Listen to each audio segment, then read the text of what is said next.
Friend, আজ ভিডিওটা start করলাম ঘর থেকে। মা আজকে বাড়িতে নেই, মা গেছে গঙ্গায় নীল পুজোর উপোসের জন্য। তাই আজকে আমি করছি ঘরে রান্না। কী করছি তারা দেখাচ্ছি। ভাত বসিয়ে দিয়েছি, ভাতা ফুটছে, আর এখানে বেগুন ভাজছি। এখানে আধা বেগুন ভাজা হয়ে গেছে, আর এখানে সয়াবিন সিদ্ধ করে ফেলেছি, আলুটাও কেটে ফেলেছি। দিনের মতন আজকেও বেরিয়ে গেছিলাম ছোটদের সাথে খেলতে। যাচ্ছি আমরা মেলায়। আমাদের দিকে মেলা হয়েছে, বাসন্তী পুজো। পুজো অনেকদিন আগে চলে গেছে, কিন্তু মেলা এখন চলছে। এখন যাচ্ছি দুজন মিলে। এই দেখো, আমাদের দুজনকে কেমন লাগছে কমেন্ট করে তোমরা জানিও।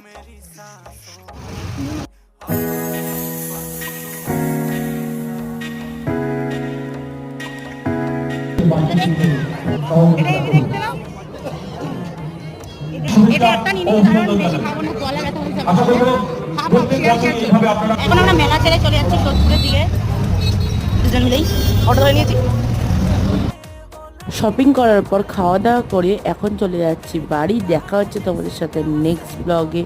Bye bye guys.